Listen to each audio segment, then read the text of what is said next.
Bonjour à tous. Alors, aujourd'hui, le chapitre 4. Donc, on change de chapitre, hein. La semaine dernière, ça finissait le chapitre 3. Reproduction et milieu de vie. Là, on va parler de la reproduction chez les animaux. Donc, il y aura aussi un peu les plantes. Donc, comment on fait des petits, comment les plantes, l'histoire des graines, le développement de la graine. Là, c'était. Donc, il n'y a pas beaucoup d'indications. Enfin, il n'y a pas beaucoup d'indications. J'ai écrit beaucoup de textes parce que ça remplace ce que je dirais en classe. Mais il n'y a qu'une seule chose à faire, c'est marqué dans la première ligne. Là, il faut faire un document. Alors, il y en a beaucoup qui faisaient sur une feuille blanche. On peut prendre une feuille à carreaux. Et puis, chacun choisissait un peu ce qu'il voulait faire comme présentation pour montrer quoi. Et bien, pour montrer 5 exemples d'animaux, comment ils font ces animaux pour se retrouver et se reproduire. Parce que dans la nature, les animaux, ils sont un peu n'importe où, hein. Ils peuvent être très loin les uns des autres. Dans la nature, il y a pas de rue, il n'y a pas d'adresse. Et les animaux, pour se retrouver, pour qu'un mâle et une femelle se retrouvent et qu'ils fassent des petits, c'est pas si facile. C'est pas comme pour nous, hein. Nous, forcément, les gens se voient dans des mêmes lieux. Voilà, il y a des personnes qui vont dans une école, qui vont au travail, il y a des lieux précis où les gens se rencontrent et forcément ils se voient. Il n'y a pas de technique spéciale, il n'y a pas d'astuce pour se retrouver. Même si aujourd'hui il y a aussi Internet pour que les gens se rencontrent. Mais bon, là les animaux, il faut forcément qu'ils aient des astuces. Il y a une technique pour se retrouver. Et puis pour qu'un couple se soit choisi et qu'ils aient des petits. Donc là il y avait 5 exemples, il y avait 5 documents. Pour chaque exemple, il fallait ces 3 mots là. Espèce, pareil, on dit ce que c'est comme animal. Comportement, qu'est-ce qu'il fait, qu'est-ce qu'il a fait, qu'est-ce qu'il a comme astuce pour se retrouver dans la nature. Et puis les sens utilisés, parce que justement, si on parle de comment ils ont fait pour se retrouver, il y a un sens. Il y a des sens, par exemple, alors, normalement, je ne suis pas censé les dire au début, mais là, c'est la correction. Les sens, par exemple, comment on entend, c'est bien un sens. On a des oreilles, c'est l'ouïe. On entend un peu, on peut entendre de très très loin. Il y a des animaux qui peuvent entendre, quand on est sous l'eau, il y a des animaux qui arrivent à entendre à plusieurs centaines de kilomètres, peut-être même plus que des centaines de kilomètres, ça peut dépasser le millier de kilomètres pour certains sons, hein, qui sont forts, qui sont dans des gammes de fréquences très basses, donc en dessous de ce qu'on peut entendre, hein. Comme il y avait la baleine, le chant de la baleine, c'est très très grave comme son, c'est en dessous de ce qu'on peut entendre. Donc nous, quand une baleine passe à côté de nous, on pourrait se dire mais j'entends pas de son. Mais si on prend un micro qu'on enregistre, et qu'après sur l'ordinateur on monte un peu le son, on le met plus aigu, plus vers les sifflements, quoi, et on entend le chant de la baleine typique. Ce chant de baleine, en fait, on n'entend pas, nous, à l'oreille normale, comme ça. Donc là, il n'y a rien de spécial, mis à part la phrase faire un document. Le document, l'exemple, en correction, c'était ça. Donc je vais mettre les images plutôt après, là. Souvent, il y en a qui n'ont pas trop d'idées. Alors c'est quand même bien un tableau, parce qu'un tableau, c'est simple, c'est bien rangé, on voit où sont les idées. Là, il fallait mettre les 5 animaux à gauche, enfin, peu importe, en haut ou à gauche.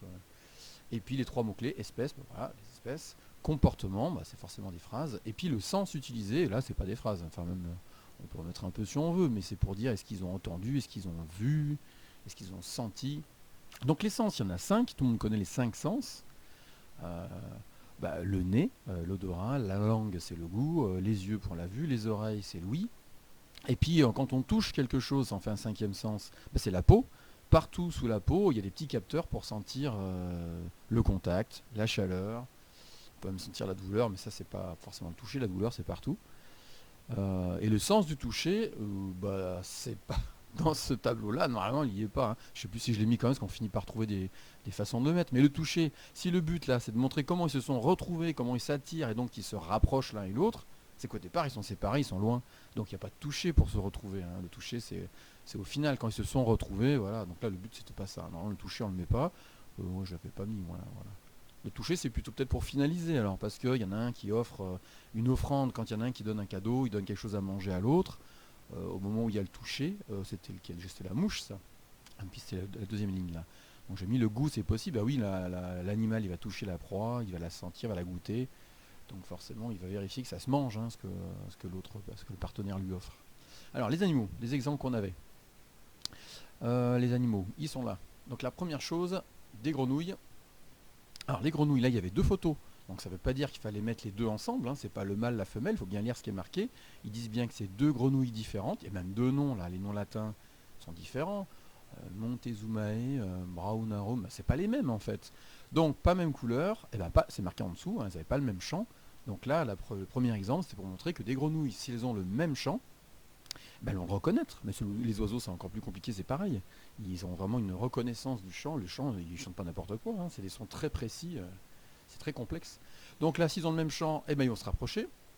En général, c'est plutôt le mâle qui fait beaucoup de bruit, puis la femelle qui va se rapprocher. Mais bon, les deux animaux peuvent faire du bruit, peuvent faire un chant. Quand ils se rapprochent, ils vont se voir, et là la vue elle va rentrer en compte, parce que forcément s'il n'y a pas déjà s'il n'y a pas le même champ, ils ne sont pas censés se rapprocher. Bon, mais bon, imaginons qu'il y ait deux grenouilles qui ont un champ assez proche et qu'elles se finissent quand même par se rapprocher un peu. Il y a aussi la vue, parce que quand les animaux ne se ressemblent pas, ils le voient, donc ils ne vont pas forcément se rapprocher. Ensuite il y avait la mouche là, qui est un peu bizarre, on dirait presque un moustique parce qu'il y a l'abdomen qui est un peu allongé là. Donc là, le principe c'est surtout du cadeau. Alors ils ne précisent pas de loin comment ils peuvent se rapprocher. Pour les petits animaux qui n'ont pas de cerveau, parce que les insectes n'ont pas de cerveau, ils ne peuvent pas réfléchir comme les animaux plus gros, comme les oiseaux, comme tous les vertébrés. Par hasard, ils peuvent se rapprocher, c'est vrai, mais ici, la mouche, pour finaliser le rapprochement et donc se reproduire, comme beaucoup d'insectes d'ailleurs, hein, enfin pas tous les insectes, il y en a beaucoup, il y a le mâle qui peut apporter une offrande, un cadeau, il apporte quelque chose qui se mange, là c'était une mouche. Donc là, le sens utilisé, forcément, ça va être la vue déjà, parce que la femelle va voir la proie, le cadeau, et elle va forcément tout de suite le goûter, donc le goût, on pouvait le mettre aussi quand même. Ah, s'il y avait le toucher, on peut dire qu'il doit y avoir le toucher aussi, voilà, je disais juste avant, hein, le toucher, peut-être qu'on peut le mettre aussi, parce que là, elle est au contact de sa proie. Hein. Donc c'est pas ce qui va commencer le rapprochement finalement qui est un cadeau, qui est une proie, hein. C'est ce qui va le finaliser plutôt. Après le paradisier, là, l'oiseau, un peu comme le paon. Il a des couleurs, il a des plumes assez grandes, un peu particulières, c'est quand même pas des plumes classiques ça. Il a une tête aussi bien colorée, ou du jaune. Hein. Lui, c'est sa danse qu'il va faire. Alors, déjà de loin, les couleurs se voient. Dès qu'il a aperçu de loin la femelle, il va commencer à s'agiter et faire sa danse, sa parade pour attirer la femelle. Et ça marche pas toujours, hein. Comme tous les oiseaux qui ont des parades, le paon aussi. Si la parade plaît à la femelle, oui, ok, elle va se rapprocher et peut-être qu'ils vont s'accoupler.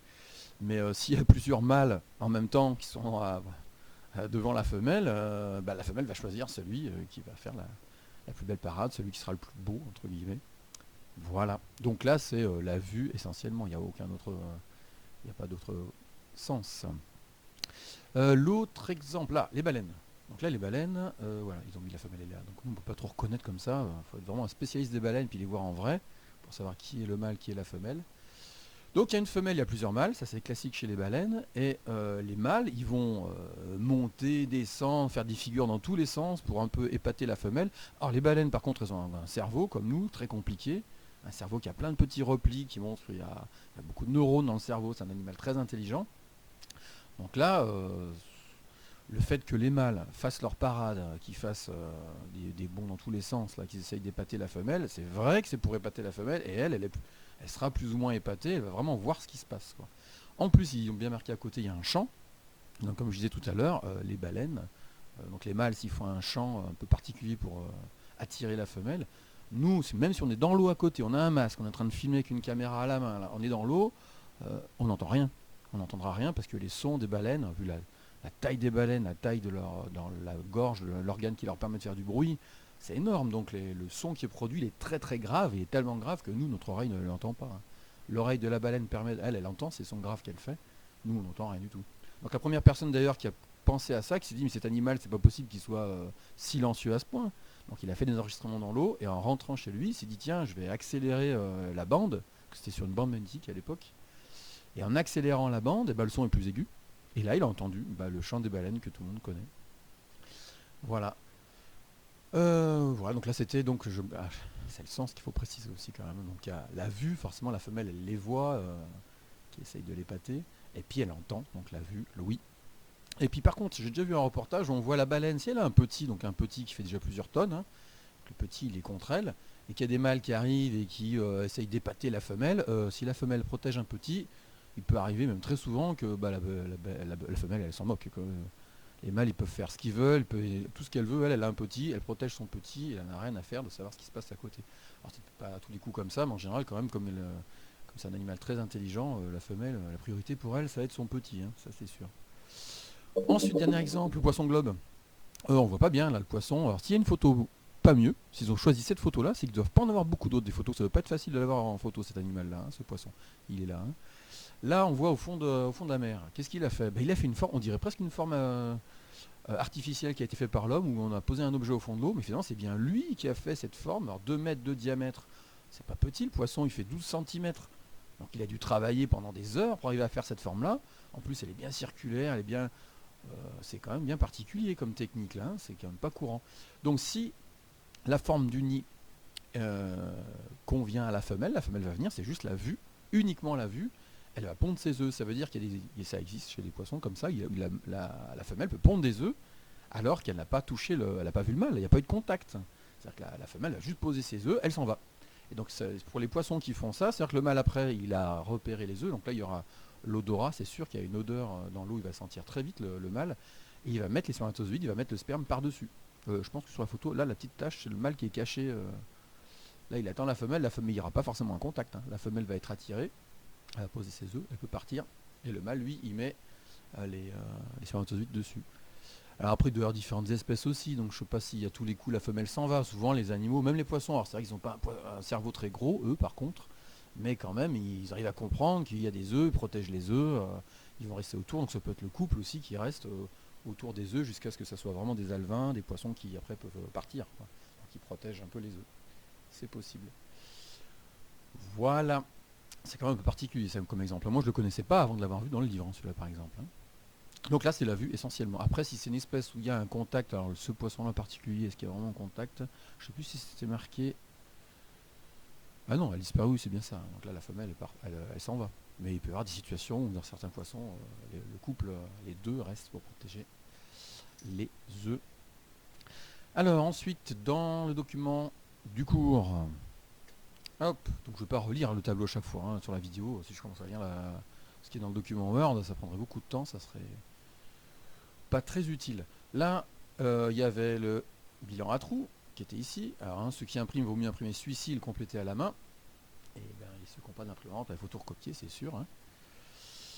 Voilà, donc pour remettre, pour dire que pour se rapporter, alors j'ai pas marqué astuce, mais ils ont forcément, pour se rapprocher, ils ont des comportements, il y a des astuces dans leur comportement pour pouvoir s'attirer, se rapprocher. Et la plupart du temps, c'est ces 3 premiers sens, l'ouïe, donc on voit, l'ouïe c'est les oreilles, le fait d'entendre un son de très loin, la vue, ça c'est les 2 sens qui servent vraiment de loin, et puis en se rapprochant, l'odorat, il peut servir, là c'était pour, ça peut être pour sortir l'offrande, comme on a vu tout à l'heure, là la mouche la mouche. Oui, la mouche Impis qui a donné comme cadeau un autre type de mouche d'ailleurs, hein. C'est la mouche, il y a une mouche qui est un cadeau, et donc le fait de sentir cette mouche, ça permet de voir si c'est vraiment comestible. Et c'est vrai que si le cadeau qui est offert n'est pas comestible, ça peut être un petit bâton ou un caillou par exemple, là la femelle, elle va tout de suite le voir en le sentant, en le touchant, et elle va refuser le mâle, quoi. Donc l'essence, puis les deux qui sont pas trop utilisés, mais parce que là c'est au contact, hein, le goût, le toucher, mais bon ça peut finaliser le rapprochement. Et tout ça, la phrase en dessous, tout ça pour dire que oui, tout ça c'est pour arriver à être en contact et se reproduire, faire des petits. Sinon, comme je mis en tout petit, je l'ai rajouté là. Si des animaux n'arrivent pas à se reproduire, eh ben il n'y a pas de petits, et ben petit à petit ils disparaissent. Et c'est déjà arrivé pour beaucoup d'espèces sur la planète, hein. En ce moment, on se dit qu'il y a déjà beaucoup d'animaux sur la Terre, mais c'est pas vrai par rapport à tout ce qui a existé. Il reste, je sais plus ce qu'on dit, mais quelque chose comme 20%, même pas, de tout ce qui a existé. Donc il y a beaucoup d'animaux qui ont disparu parce que, je sais pas, le climat a changé, donc ils n'arrivent plus à se reproduire, ou ils n'ont plus assez à manger, donc ils n'arrivent plus à faire de petits, ben voilà, ils disparaissent. Ou des fois il y a des catastrophes, comme pour les dinosaures il y a 65 millions d'années. Il y a une énorme météorite qui est tombée en dessous des États-Unis, là, entre l'Amérique du Sud et l'Amérique du Nord. Là par contre c'est une vraie catastrophe cette météorite. Il y a eu une telle chaleur sur la planète qu'il y a beaucoup d'animaux qui ont disparu. Donc là c'est pas une histoire qu'ils n'arrivent plus à se reproduire. Mais bon, avec déjà tout ce qui peut se passer sur notre planète, hein, survivre, c'est pas si facile. Voilà. S'il y a des questions, toujours, non, qu'à aller sur l'ENT, dans la messagerie, et trouver le message où j'ai marqué cours de SVT, 4e. Ou si vous voulez m'envoyer juste à moi un message pour que je réponde vraiment qu'à vous, bah, vous pouvez aussi, hein. Pour ce document-là, ceux qui l'envoient, pourquoi pas, je vous dirai tout de suite ce qui est bien, ce qui n'est pas bien. Je vous donnerai mon avis sur ce que vous avez fait. Parce que normalement, ça, c'était une feuille que je ramassais. Alors ça se faisait à 2 en général. Et puis ça faisait un point de couleur dans l'ordinateur pour ce travail-là. Voilà, bon courage à la maison.